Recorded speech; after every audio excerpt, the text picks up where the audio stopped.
Présenter le passeport vaccinal avec son nom de naissance n'est pas de tout repos pour les personnes trans n'ayant pas encore changé leur prénom légal.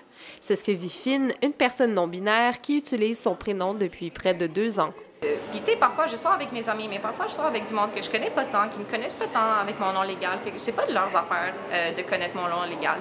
C'est pas de leurs affaires de voir que, tu sais, quand tu rentres dans un bar un peu sombre, puis là, tu mets ton passeport vaccinal full bright, puis là, ils voient en grosse lettre capitale ton nom légal, puis là, ils font genre « Ah, ben je pensais que c'était pas ça ton nom, je pensais que ton nom c'est Finn. » Puis t'as besoin d'avoir cette conversation-là vraiment angoissante. Non, ça a été vraiment angoissant, puis vraiment triggering. De devoir downloader le passeport vaccinal. D'autres personnes ont vécu des expériences plus traumatisantes. C'est le cas de Lou, qui est en processus de changement de nom. Ouais, il y a un moment précis où j'ai vécu, je pourrais la qualifier de la pire expérience avec le passeport vaccinal. C'est que j'allais dans un café, là on présente le passeport vaccinal, mais la personne me demande de dire mon prénom de naissance à haute voix. Puis là, j'étais complètement sous le choc, puis j'ai comme pas réagi sur le coup, j'étais comme... Puis là, je le dis, mais ensuite, tu sais, je vais m'asseoir à ma place, puis j'étais comme...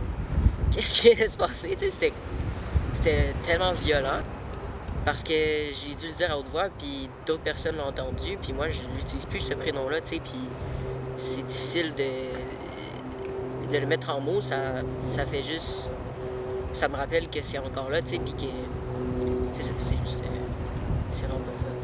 Le créateur de contenu sur les enjeux LGBT, June Pilote, est habitué de recevoir des messages de personnes trans inquiètes de devoir présenter leur passeport vaccinal.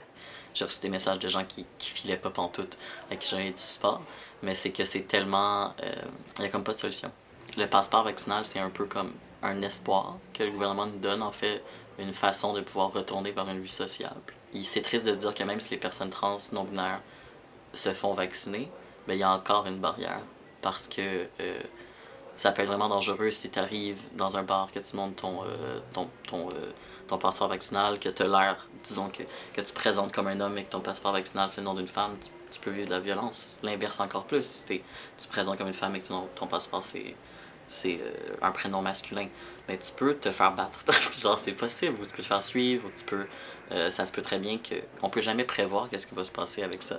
Puis c'est ça qui fait que c'est compliqué. Oui, c'est juste un nom, mais les prénoms sont vraiment importants dans la société, puis sont vraiment genrés aussi. Donc ça fait que ça dévoile en fait juste les organes génitaux que tu as dès que tu montes ton passeport vaccinal. Puis ça empêche encore plus aux personnes trans non-binaires de sortir de chez eux, puis ça c'est dangereux en soi. Puis ça affecte la santé mentale.